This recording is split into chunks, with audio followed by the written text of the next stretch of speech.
ব্যক্তি থেকে পরিবার, সমাজ থেকে রাষ্ট্র, দেশ থেকে বিশ্ব সবকিছুর চালিকায় রাজনীতি, তাই রাজনীতির 10 দিক নিয়ে রাজকাহন। সাথে আছে নাজনীন মুন্নি, নিবেদন করছে জিপিএস ইস্পাত। আন্দোলনে অচল দেশের পাবলিক বিশ্ববিদ্যালয়গুলো, দাবি আদায়ে ক্লাস ছেড়ে পথে নেমেছেন শিক্ষকরা। বিরোধিতা ছিল আগেই, তা সত্ত্বেও গত 1 জুলাই থেকে চালু হয়েছে সার্বজনীন পেনশন ব্যবস্থায় সরকারের আনা নতুন কর্মসূচি প্রত্যয় স্কিম। এর ফলে দেশের 4 শতাধিক স্বশাসিত, স্বায়ত্তশাসিত, রাষ্ট্রায়ত্ত বা সমজাতীয় প্রতিষ্ঠানে যারা গত 1 জুলাই থেকে নতুন চাকরিতে যোগ দিয়েছেন তাদের বাধ্যতামূলকভাবে এই প্রত্যয় পেনশন কর্মসূচিতে অন্তর্ভুক্ত হতে হবে।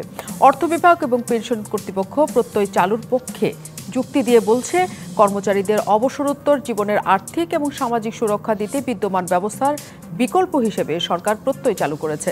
তবে সারা দেশে বিশ্ববিদ্যালয়ের শিক্ষকরা এই কর্মসূচির বিরোধিতা করে আসছেন শুরু থেকে।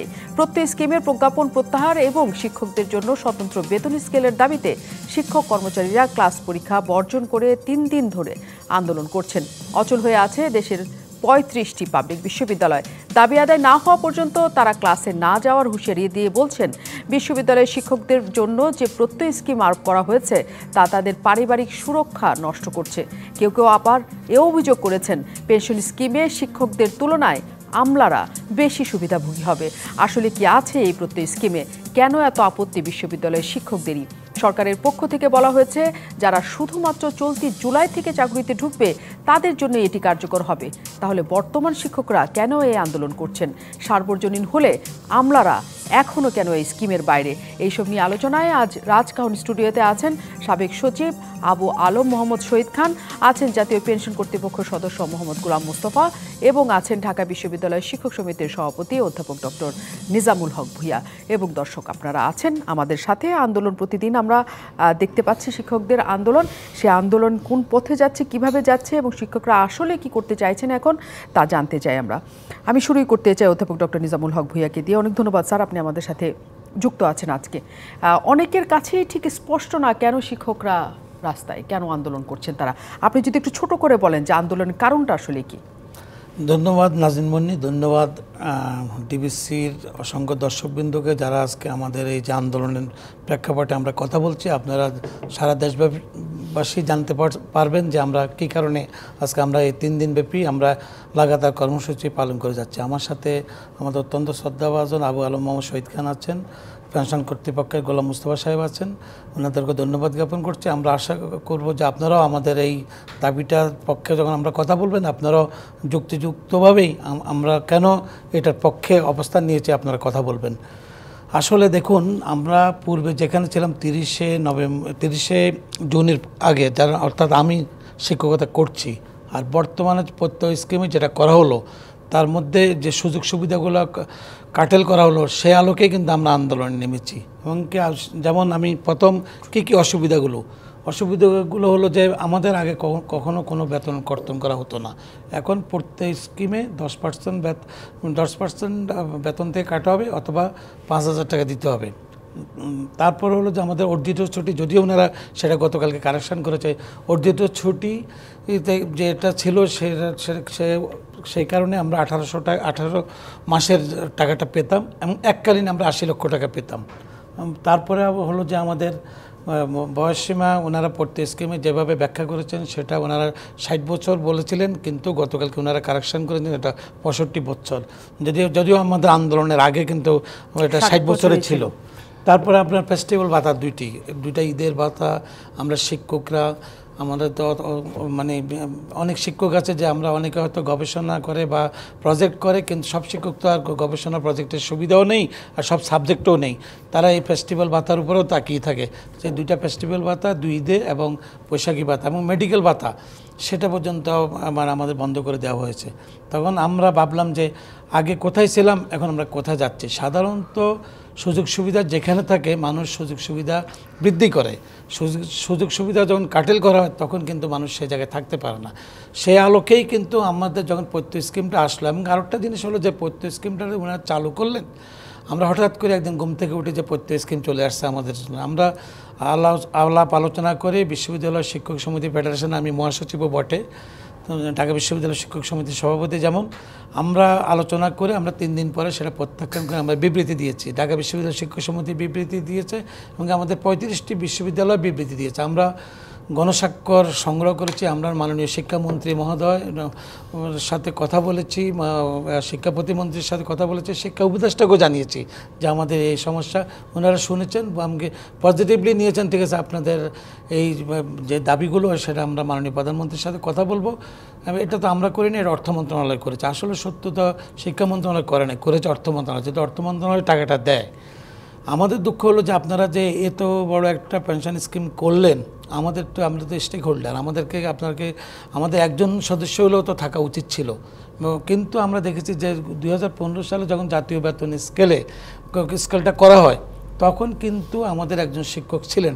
ওই শিক্ষক এসে আমাদেরকে বলতেন যে তোমাদের সুযোগ সুবিধা কমিয়ে দিচ্ছে, তোমরা বিপদে পড়বা, সেই আলোকে কিন্তু আমরা কিন্তু তখন আন্দোলন করেছি। সেই আন্দোলনটাও কিন্তু আমাদের যৌক্তিক ছিল। তখন তৎকালীন অর্থমন্ত্রী মহোদয়ও বলেছে আমাদের অযৌক্তিক আন্দোলন, আমরা রাস্তা সব বন্ধ করে দিয়েছি।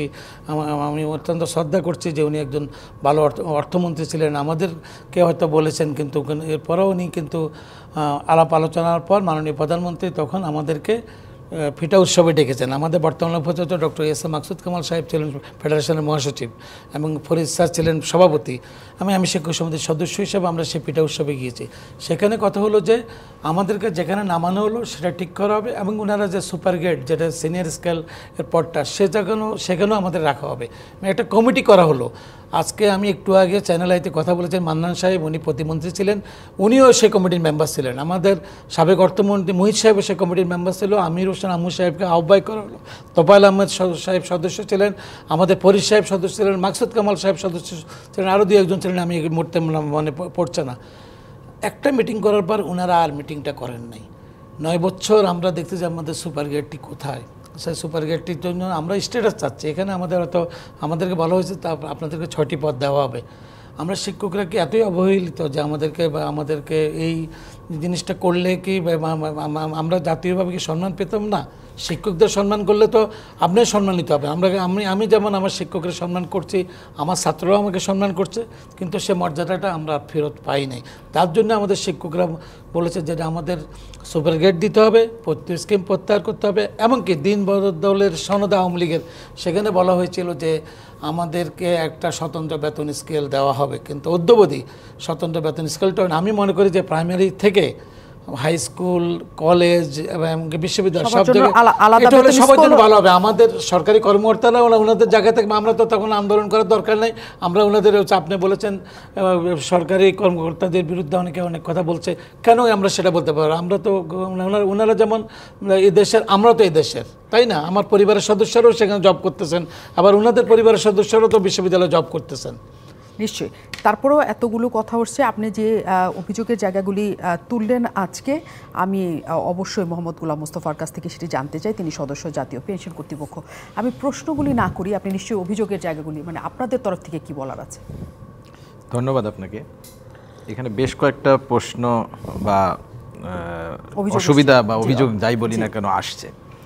তার মধ্যে কিছু প্রশ্নের বা অভিযোগের জবাব কিন্তু আমরা গতকাল প্রেস রিলিজের মাধ্যমে অলরেডি দিয়েছি। প্রত্যাখ্যান করেছেন তারা সেটা? না, আমি সবগুলো প্রত্যাখ্যান করেছি কিনা আমি জানি না। তবে একটা জিনিস বলি, যেমন অর্জিত ছুটির পিআরএল এবং লাম গ্রান্ট, এটা আমরা ক্যাটাগরিক্যালি বলেছি যে এটা আনটাচড আছে।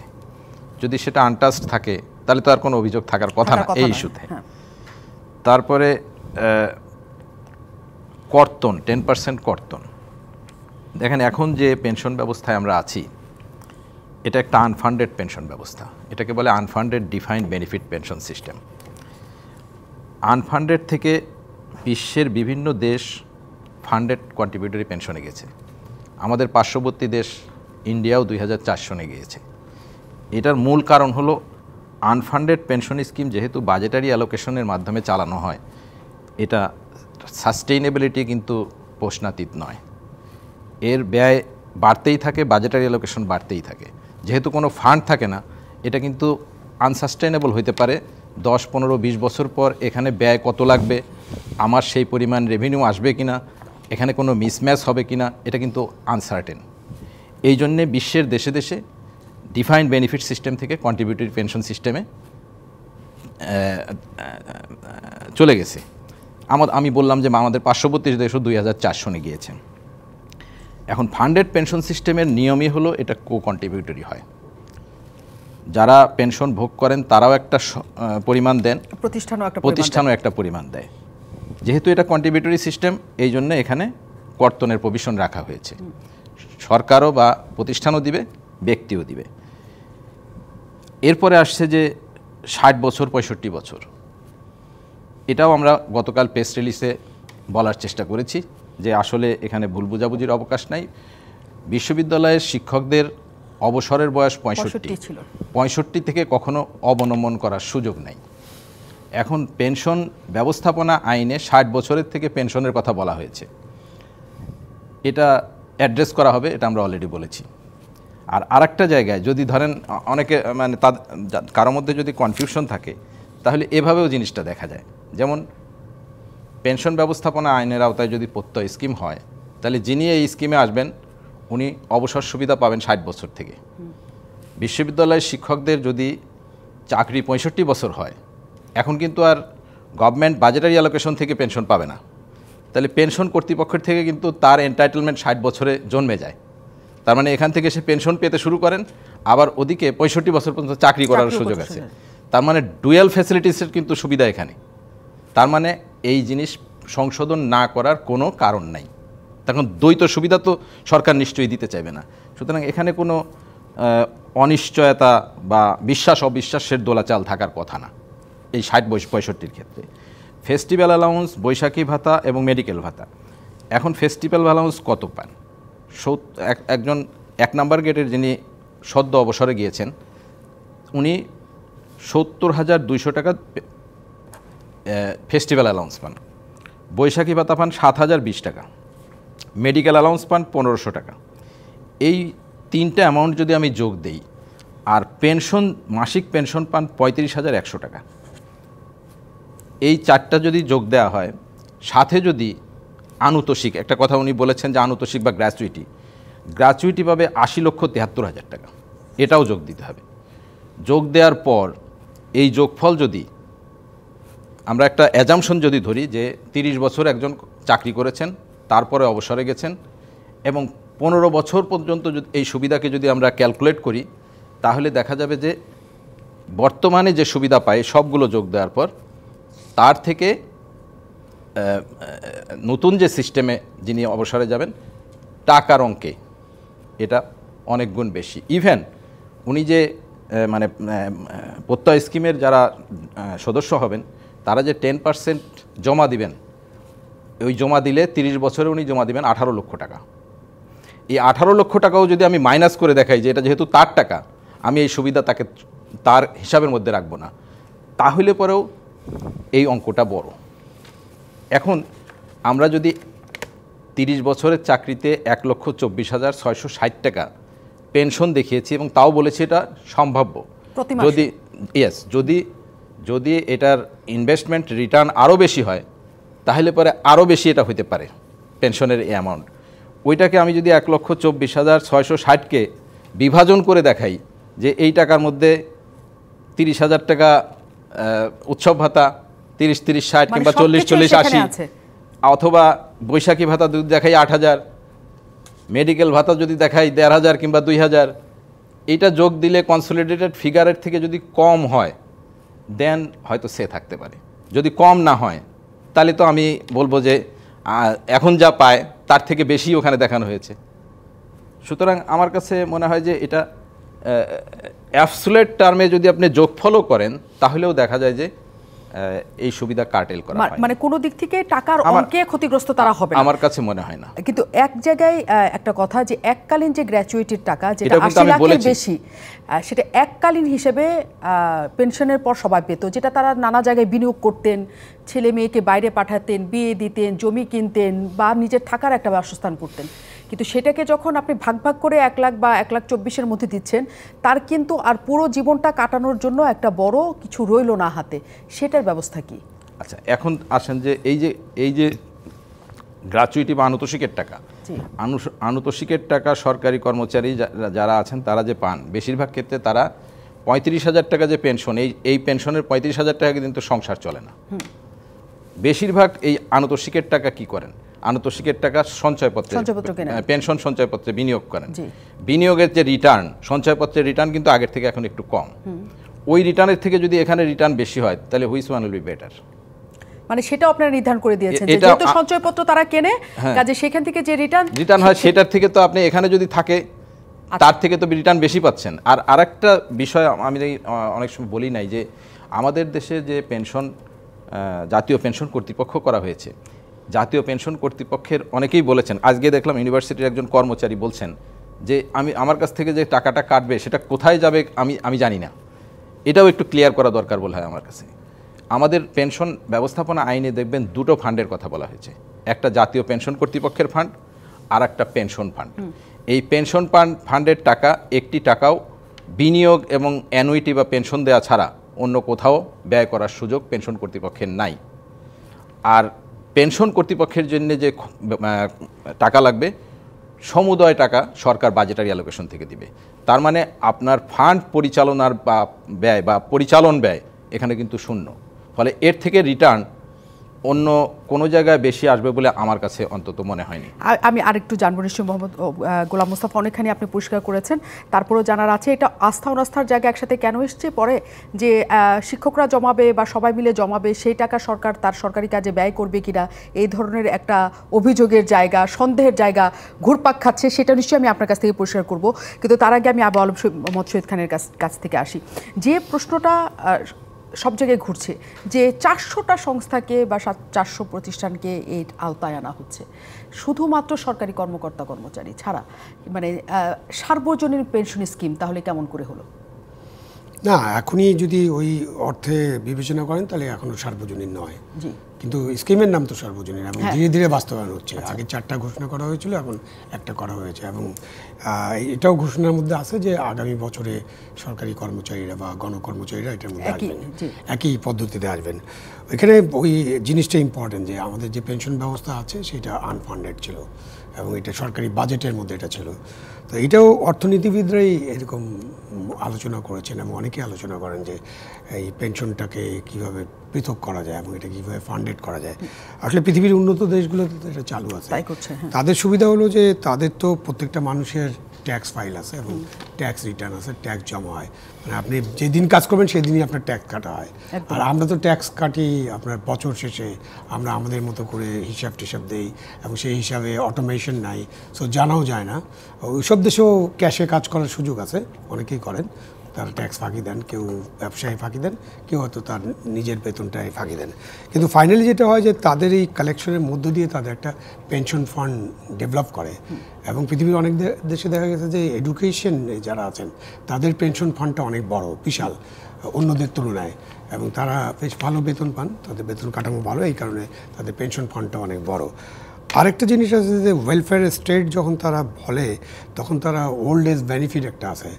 আপনার ইনকাম যদি নির্দিষ্ট আয়ের চেয়ে কম হয়, এখন 1,24,000 করে যদি 30 লাখ টাকা হয়, তো ধরেন ওখানে বলা যেতে পারে যে না, আয় যদি 20 লাখ টাকার কম হয় বা 30 লাখ টাকার কম হয়, যা রাষ্ট্র তাকে এত টাকা দেবে, মাসে আরও 50,000 টাকা দিবে এবং এটা দেয়। যেমন কানাডাতে আপনি এখন ওল্ড এজ বেনিফিট হলো $800 কাছাকাছি এবং লিবারেল গভর্নমেন্ট এটাকে খুব প্রচার করছে, কারণ সামনে ভোট আছে। এবার আমেরিকাও আছে, আমার স্ক্যান্ডিনেভিয়ান কান্ট্রিগুলোতে আছে। এগুলো নির্ভর করে যে দেশের অর্থনীতি কতটা শক্তিশালী। এই যে আস্থা অনাস্থার সংকটটা বলছেন, সংকটটা ওখানে যে আমাদের এরকম এটা তো নিশ্চয়ই গুজব নয় যে সরকারকে ব্যাংকগুলো থেকে বিপুল পরিমাণ অর্থ সংগ্রহ করতে হয়, ঋণ নিতে হয়। কেন? এই সরকারি কর্মচারীদের বেতন ভাতা প্রদানের জন্য এবং অন্যান্য রাজস্ব ব্যয় মেটানোর জন্য।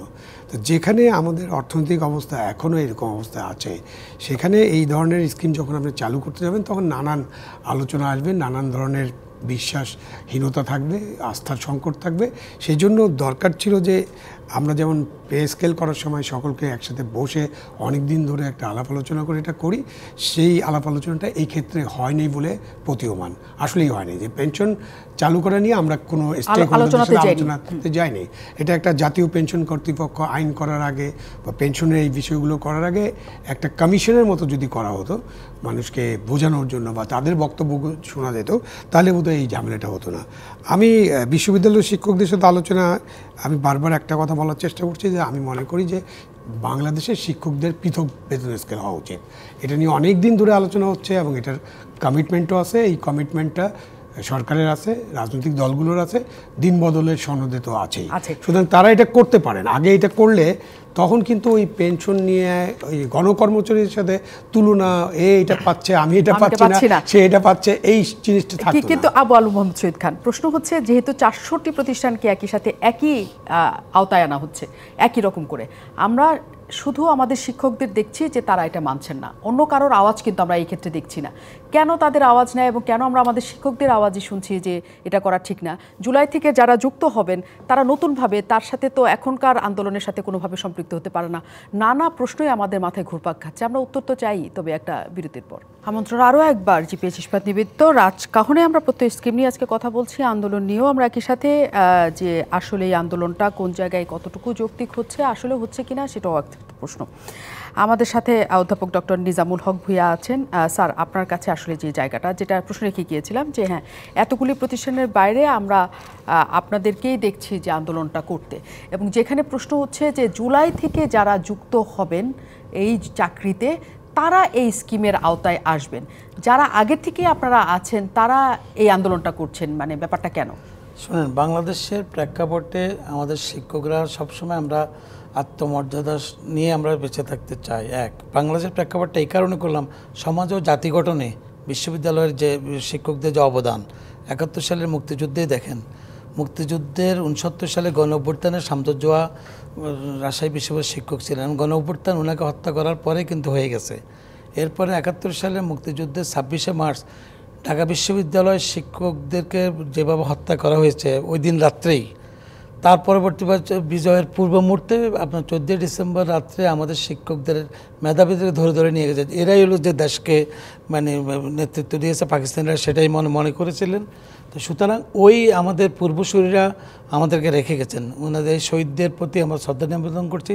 পাশাপাশি সেই রক্তের উত্তরাধিকার হিসেবে আমরা এখানে এসেছি। এখন আমাদের যে যারা আসবে উত্তরাধিকার, তাদের জন্য তো আমরা আমাদের সুবিধা নিয়ে নিলাম, ওদের জন্য করব না। এই যে উনি একটু আগে বললেন যে আমি দেখব যে প্রতি মাসে আমার যে কলিগটা সে টাকা দিচ্ছে আর আমি টাকা দিচ্ছি না। আরেকটা জিনিস উনি বললেন যে কন্ট্রিবিউটারি, ঠিক আছে আমি স্বাগত জানাই, যদি সার্বজনীন নয় ওনারা সেবক আনতেছে, তাহলে আপনারা সেবকে আমাদেরকে রাখেন, সেবকে কী সুযোগ সুবিধা আছে আমরা দেখব। এখন তো যেহেতু আমাদের মধ্যে একটা গ্যাপ হয়ে গেছে, যে 2015 সালের বেতন স্কেলে সুপারগেট দেওয়ার কথা ছিল, বিশ্বাস অবিশ্বাসের একটা কাহিনী হয়ে গেল। সেই কারণে আমরা মনে করছি যে ওনারা আবার ওখানে কি করে না করে, যেমন সুপারগেটটা তো আমরা পাই নাই। তা আমরা মনে করি যে প্রত্যেক স্কিমটা পরিহার করে, যেটা আমাদের আবু আলম মোহাম্মদ শহীদ খান বললেন, আমাদের স্বতন্ত্র বেতন স্কেলে চলে গেলে প্রত্যেকের মর্যাদা নিয়ে থাকতে পারবে। যেমন জুডিশিয়াল কর্মকর্তারা কিন্তু সে কাজটি করেছেন এবং তারা তো এখন মোটামুটিভাবে তারা তাদেরকে নিয়ন্ত্রণ করছেন, পেনশন নিয়ে তাদের ভাবতে হচ্ছে না, কথা বলতে হচ্ছে না। তো সুতরাং আমরা শিক্ষকরা সেখানে, এমনকি এই দেশের বিভিন্ন গণতান্ত্রিক আন্দোলনের শিক্ষকদের একটা ভূমিকা ছিল। আমরা সবসময় সরব ছিলাম, আমরা কথা বলেছি, আমরা শিক্ষকতা করেছি, পাঠদান করেছি, আবার জাতি গঠনও আমাদের বিরাট একটা অবদান রয়েছে। তো সুতরাং আমরা যখন দেখছি যে আমাদের সরকারের মধ্যে থেকে যদি সরকারের ভিতরে একটা গ্রুপ 2015 সালে যে কাজটি করেছেন, এবারও কিন্তু জাতীয় যে পেনশনটি মোস্তফা সাহেব বলছেন উনি এখানে দায়িত্ব পালন করছেন, কিন্তু যারা করেছেন হয়তো উনি জানেন, কিন্তু সেখানে আমরা স্টেক হোল্ডার থাকলে আমরা, যেমন ওনারা কতগুলো সুবিধার কথা গতকালকে বলেছেন যে এটা দিয়ে দেওয়া হবে, এটা দিয়ে দেওয়া হবে, এটা তাহলে আমাদের 3.5 মাস আগে আপনাদের এটা যদি দিতেন, তা আমরা যে বিবৃতি দিয়েছি, আমরা যে প্রেস কনফারেন্স করেছি, আমরা যে 2 ঘন্টা কর্মবিরতি করেছি, তারপর অর্ধ দিবস কর্মবিরতি করেছি, তারপর পূর্ণদমে গিয়েছি, তাহলে তো আমরা বলতে পারতাম না না এটা দিয়ে দিচ্ছে, এটা দিয়ে দিয়েছে।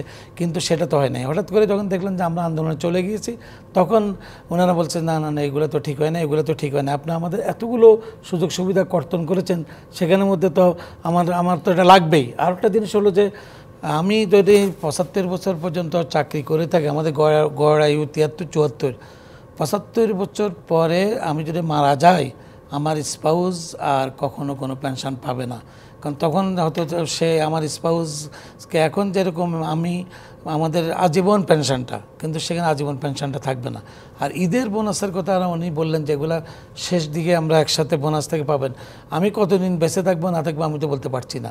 আমি ঈদের পরে যখন আমি দেখবো যে আগামী রোজার ঈদে আমি বোনাস পাচ্ছি, আমি তো তখন কর্মচারী যে আমরা তো শিক্ষকরা হয়তো আমাদের হয়তো স্পাউসরা জব করতেছে বা আমাদের অনেকে করে না, সেটা ধরে নেওয়ার তো কোনো সুযোগ নাই যে কেউ করবে। কর্মচারীরা দেখুন দেখবে যে তার আগের কর্মচারীরা বোনাস পাইতেছে, লাইন দিয়ে বোনাসের টাকাটা নিচ্ছে, আর সে পাচ্ছে না। এই যে একটা বৈষম্য, তা আমি মনে করি যে সরকারের যে উনি যে আর কন্ট্রিবিউটারি, উনি ভারতের এক্সাম্পল দিয়েছে, ভারতের শিক্ষকরা কত টাকা বেতন পায়।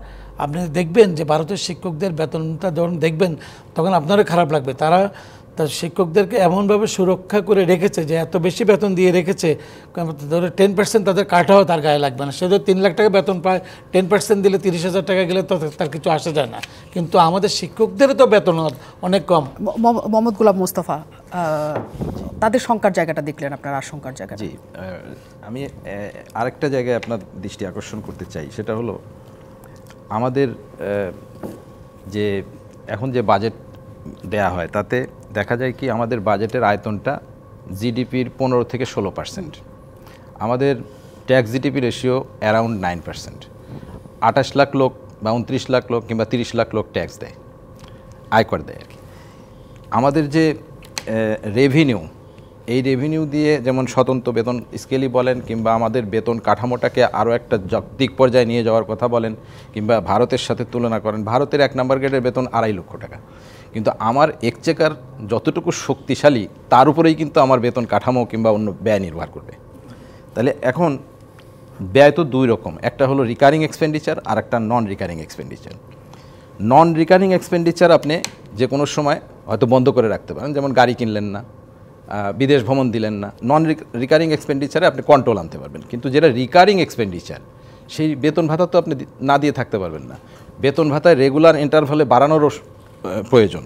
তাহলে আপনি যদি জনপ্রশাসনের বা পরিচালন ব্যয় যেটা, সেটাকে যদি যৌক্তিক পর্যায়ে না আনতে পারেন, এক্সচেকারের মানি যদি বাড়াইতে না পারেন, তাহলে কিন্তু কোনো সুবিধা এনহ্যান্সড করা সম্ভব হবে না।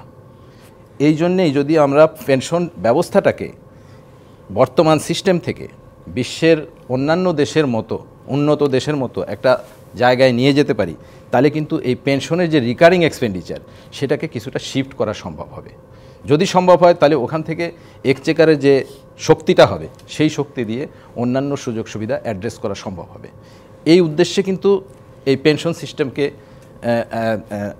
আনফান্ডেড ডিফাইন্ড বেনিফিট থেকে ফান্ডেড কন্ট্রিবিউটরিতে নেওয়ার উদ্যোগ নেওয়া হয়েছে, 1 নম্বর। 2 নম্বর হলো আমরা এখন সরকারি কর্মচারী আছি মোটা দাগে যদি বলি 12 লাখের মতো, পেনশনার আছে 7.5 লাখের মতো, স্বায়ত্তশাসিত রাষ্ট্রায়ত্ত প্রতিষ্ঠানের কর্মচারী আছে 4 লাখের মতো। এই টোটালটা যদি যোগ দেন 25 লাখ লোক মাত্র পেনশন কাঠামোর মধ্যে আছে। বাকি 25 লাখে যদি আপনি 4 জন করে পোষ্য ধরেন, তার মানে 1 কোটি মানুষ একটা স্ট্রাকচার্ড পেনশন কাঠামোর মধ্যে আছে। 16 কোটি লোক মিসিং। জাতীয় পেনশন ব্যবস্থাপনা আইনের মাধ্যমে বলা হয়েছে যে সবাইকে আমরা পেনশন ব্যবস্থায় আনব। তার মানে উদ্দেশ্য 17 কোটি মানুষকে অ্যাড্রেস করা। 17 কোটি মানুষকে যখন অ্যাড্রেস করতে যাবেন, তখন কিন্তু আপনার এই যে পেনশন কাঠামো আছে সেই কাঠামোই রেখে কোনোদিনও সম্ভব না।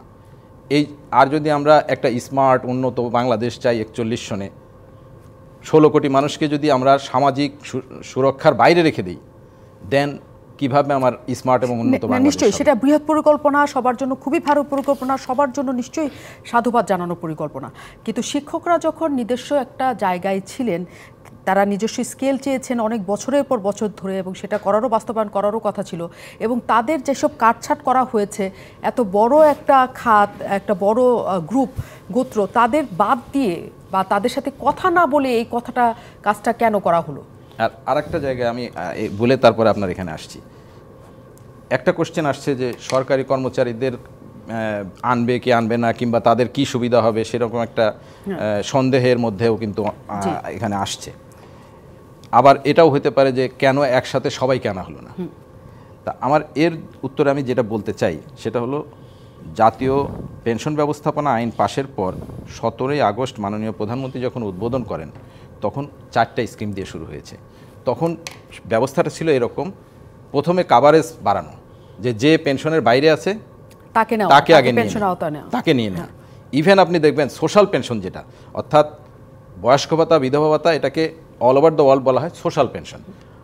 অ্যামাউন্ট যাই হোক, it is one kind of pension. তাদেরকেও কিন্তু আমরা বিধিমালায় বলেছি যে আপনি যদি বয়স্ক ভাতা, বিধবা ভাতা অর্থাৎ লাইফ সাইকেল অ্যাপ্রোচে কোনো সুবিধার মধ্যে থাকেন, আপনি কোনো স্কিমে যোগ দিতে পারবেন না যতক্ষণ পর্যন্ত ওইটা সারেন্ডার না করবেন। উদ্দেশ্য কি? উদ্দেশ্য হলো আমার কাভারেজটা বাড়ানো, আমার বৃহৎ জনগোষ্ঠীকে। আচ্ছা, এখন আলোচনার যে বিষয়টা আছে, আলোচনার বিষয় তো বলেছেন, আলোচনার বিষয়ে আমি ওই দিনও এক জায়গায় বলেছি যে আমি এখন এখানে কথা বলছি জাতীয় পেনশন কর্তৃপক্ষের পক্ষ থেকে। জাতীয় পেনশন কর্তৃপক্ষ হলো একটা এক্সিকিউট করার এজেন্সি। আমি পলিসি পাবো, সেই পলিসিতে আমি আমার সিস্টেম ডেভেলপ করব। যেমন প্রত্যয়ের ক্ষেত্রে একটা পলিসি ডিক্লেয়ার করা হয়েছে, সেই পলিসির আলোকে আমরা যত তাড়াতাড়ি সম্ভব আমার সিস্টেম ডেভেলপ করে দিব, এবং সেটা আমরা করেছি। আলোচনার বিষয় আসলে অন্য কারোর করার কথা ছিল, আপনাদের পক্ষ থেকে সেটা করার কথা না। আমি আবু আলম শহীদ খানের কাছে জানতে চাই, আপনি বলছেন আলাদা বেতন স্কেল করে দিলেই আসলে শিক্ষকরা বছরের পর বছর যে দাবি করেছেন এই সংকটের মধ্যে তারা পড়তেন না, এবং তারা যে আশঙ্কার জায়গায় যে হ্যাঁ আমার জীবদ্দশার পর আমার পরিবার কোথায় যেয়ে দাঁড়াবে, যে 75 বছর করা যেটা হলো, মানে এই আশঙ্কার জায়গায় যে তাদের মধ্যে তৈরি হয়েছে, সেই চাপ নিয়ে তারা আসলে ক্লাসরুমে ফিরতে পারবেন কিনা? না, ক্লাসরুমে ফিরতে পারবেন না কেন? মানে এইটার একটা সম্মানজনক নিষ্পত্তি হলে তো ক্লাসরুমে যেতে হবে, এবং শিক্ষকদের কাজই তো ক্লাসরুমে থাকা, সেটা তো আমাদের কাজ। এখানে একটা জিনিস বলা দরকার যে উনি যেটা বলেছেন যে আমাদের ভাষা আন্দোলন থেকে শুরু করে মুক্তিযুদ্ধ এবং পরবর্তীতে যে গণতন্ত্র আন্দোলন, সব জায়গায় আমরা বিশ্ববিদ্যালয়ের শিক্ষকদের একটা একেবারে ঐতিহ্য দেখেছি, একটা মহান ভূমিকা দেখেছি। বাট এটাও কিন্তু তাদের বিরুদ্ধে একটা অভিযোগ আছে যে বিগত 15 বছর 10 বছর ধরে শিক্ষকরা জাতির বিভাগ হিসেবে ঠিকমতো কাজ করছে না। ওনারা যেটা বলছেন, দাবি করছেন, মানে এগুলো আলোচনা হওয়া দরকার, এবং এই আলোচনাগুলো হলে ওনাদের সুবিধা হবে। ওনাদের পক্ষ থেকে বলছেন যে এই কাঠামো চালু হলে মেধাবীরা শিক্ষাগ্রহণ থাকবে না, তারা অন্যখানে চলে যাবে। আসলে মেধাবীরা তো কোথায় যায় এটা আমরা জানি, মানে মেধাবীরা আসলে ইউনিভার্সিটিতে যাচ্ছে কিনা, এবং যেসব মেধাবী ইউনিভার্সিটিতে কম্পিট করছে সেখানে একেবারেই মেধার ভিত্তিতে সব কিছু হচ্ছে কিনা এটা নিয়েও প্রশ্ন আছে। সুতরাং শিক্ষকদেরকে তাদের এই বেতন ভাতা, পেনশন এইসবের পাশাপাশি অন্যান্য বিষয়েও কিন্তু মনোযোগী হতে হবে, যে মনোযোগটা আমরা বিগত 20 বছর বা 15 বছর দেখছি না, বরঞ্চ অন্য দিকে তাদেরকে দেখছি যে তারা দলের সাথে বেশি যুক্ত হয়ে যাচ্ছেন, তাদের যে জাতির বিবেকটা ছিল ওই পার্টটা তারা প্লে করছেন না। এখন আমরা আসি পেনশনে ফিরে যাই, যে এটা আমাদের মোস্তফা তো ঠিকই বলেছেন যে আপনার পকেটে যে টাকা আছে এটা দিয়ে তো সব কিছু ম্যানেজ করতে হবে। সেখানে বড় বড় ইস্যুজ আছে, সেগুলো আলোচনায় আসতে হবে। আমরা ট্যাক্স জিডিপি রেশিও, কত বছর ধরে আমরা এইসব গল্প শুনছি বা স্ট্যাটিস্টিক্স শুনছি। যদি গল্প হয় গল্প, আর স্ট্যাটিস্টিক্স হলে স্ট্যাটিস্টিক, আমরা তো অনেক বছর ধরে, কেন বাড়ে না? আপনাদেরকে বেতন ভাতা দেওয়া হয় কী জন্য? জনগণের পয়সায় আমাদের সরকারি কর্মচারীরা বা গণকর্মচারীরা বেতন ভাতা নেন, এর জন্য একটা ডিপার্টমেন্ট আছে। তাহলে এই ট্যাক্স জিডিপি রেশিও কেন বাড়বে না? কেন আমরা ঠিকমতো কর আদায় করতে পারবো না? কেন আমরা ভ্যাট আদায় করতে পারবো না? এবং পারি না বলে তো এক এক ধরনের মানুষ সৃষ্টি হয়, ছাগল কাহিনীর মাধ্যমে এগুলো বেরিয়ে আসে, তাই না? তো আমরা একটা বেসিক কাজ করছি না। আমরা এখানে মোস্তফার দায়িত্ব হলো তার যেটা সে বলেছে যে আমার দায়িত্ব হলো আমি একটা কর্তৃপক্ষ, আমাকে এটা ইমপ্লিমেন্ট করতে হবে। কিন্তু এই পুরো জিনিসটা কিন্তু একটা রাষ্ট্রীয় বিষয়, সেখানে আপনি উন্নয়ন করবেন না, আপনি অনুৎপাদনশীল খাতে হাজার হাজার কোটি টাকা খরচ করবেন আর বলবেন যে না আমি তো বেতন দিতে পারি না, শিক্ষকদের পারি না, আমি তো আমাদের গণকর্মচারীদের, আপনি বলতে পারেন গণকর্মচারী তো ঢেউ গুণে পয়সা পায়, শুধু তাদের বেতন দিলে কি না দিলে কি, এটা কেউ বলতে পারে, বাট তাদেরও তো বেতন ভাতা। যখন আমরা তুলনা করব আশেপাশের দেশের সাথে, আমাদের একজন পেনশনভোগী, জাস্ট এটা বলে আমি শেষ করবো, একজন পেনশনভোগী 2005 সালে সর্বোচ্চ গ্রেডে যিনি ছিল তার পেনশন হচ্ছে 4272 টাকা। এই 4272 টাকা আপনার বাসার ডোমেস্টিক এইড যে আছে তার ডবল ট্রিপল আপনি, এবং এই অবস্থা তৈরি হয়ে গেছে, এবং এই কারণে শিক্ষকরা নিশ্চয়ই বাইরে, এবং তাদের সাথে আলোচনা আসলেও হবে কিনা আমরা শেষ মুহূর্তে একটু ছোট্ট করে জানতে চাচ্ছি। অনেক ধন্যবাদ দর্শক আমাদের সাথে থাকার জন্য। আমরা আসলে এই আলোচনাটা অনেক দূর করতে পারতাম, অনেক দূর করতে চেয়েছিলাম, কিন্তু আমাদের সময় স্বল্পতার জন্য আমরা খুব অসুবিধায় আছি। 1 মিনিট করে সময় আমি আমার মধ্যে দিতে পারবো। আমি শুরু করতে চাই স্যারকে দিয়ে। স্যার আসলে কি চান 1 মিনিট আমাকে বলে দিতে হবে। আমরা চাচ্ছি যে প্রত্যেক স্কিম প্রত্যাহার করে আমাদেরকে স্বতন্ত্র বেতন স্কেলে নিয়ে আসুক। আর আমাদের সুপার গ্রেডটি যেটা সিনিয়র সচিব মর্যাদা, যেটা 3 বাহিনী প্রধান পাচ্ছে, পুলিশ প্রধান পাচ্ছে, সচিবরা তো আছেন, সেই জায়গাটা দিলে আমার মনে হয় আমরা প্রত্যেক গেটে যেসব জায়গায় আপনাদের অসুবিধার জায়গা আছে সেসব যদি মিনিমাইজ করে ফেলা হয় তাহলে আমি মনে, যেমন সেবকে কি আছে আমরা তো জানি না, সেবক যদি সার্বজনীন হয় তাহলে ওটা দেখে আমরা এক জায়গায় থাকবো, অসুবিধা কি? আচ্ছা, এখন মানে আমি যদি কনক্লুডিং লাইনে আসি, যে বক্তব্যটা আমি এখন শুনলাম, যদি সেবক প্রত্যয়ের সাথে মিল থাকে তাহলে ওনাদের কোনো আপত্তি নেই বলে মনে হচ্ছে। না, সার্বজনীন হলে আমাদের আপত্তি থাকবে কেন? আমরা সেবকের ক্ষেত্রে আমরা এখনো যেহেতু ঘোষণা করি নাই, এটা পৃথক হবে না, এটুকু শুধু আমি তাইলে আমাদেরকে আগামী বছর নিয়ে যান, আগামী বছর পৃথক কোনো জিনিস হবে না। আমরা বড় ধরনের চাওয়া না, 1 বছরের চাওয়া আগামী বছর নিয়ে যান। তাহলে আমাদের আরেকটা জিনিস আমি বলতে চাই, সেটা হলো আমরা যে প্রেস রিলিজ দিয়ে আমাদের বিভিন্ন জায়গায় যে ক্লিয়ার করলাম, ইউনিভার্সিটির পক্ষ থেকে যদি বলা হয় যে ঠিক আছে আমরা 10টা জায়গায় বলেছিলাম, আপনি 5টা জায়গায় যেটা করেছেন আমি একমত, এই 5টা জায়গায় আমার আপত্তি আছে, দেন আমরা দরকার হলে আবার ওইটা স্ক্রুটিনি করে দেখব যে আসলে এটা কোন অবস্থায় আছে। আমরা নিশ্চয়ই সেটা চাই যে এই আলোচনা এমন কোনো বড় এবং জটিল আলোচনা নয়। স্যাররা মাত্র 1 বছর সময় চাইছেন, যদি ওটার সাথেও হয় তার মানে খুবই কম চেষ্টায় বোধহয় আমাদের এই সংকট সমাধান সম্ভব। আবু আরমুল মোহাম্মদ শহীদ খান, আপনার পরামর্শ জানতে চাই আসলে এটা।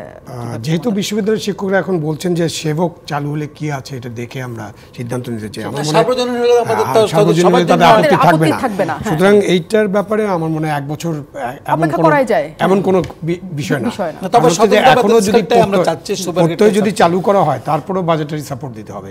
বিশ্ববিদ্যালয় কোত্থেকে এই টাকা দিবে? ঢাকা বিশ্ববিদ্যালয়ের কোনো ইনকাম নাই।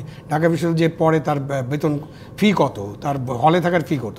তো পুরা সমস্ত পাবলিক বিশ্ববিদ্যালয় গভর্নমেন্টের টাকায় চলে, সুতরাং গভর্নমেন্টের টাকাই ওখানে আসতে হবে। এই দেশে প্রথম যে ট্যাক্স জিডিপি রেশিও ঠিক করেন, আপনি অনুৎপাদনশীল খাতে ব্যয় কমান, আপনি শিক্ষা খাতে ব্যয় বাড়ান। ওনাদের যদি পৃথক স্কেল দিতে হয় তাহলে তো শিক্ষা খাতে 2%, 2.5% দিয়ে হবে না।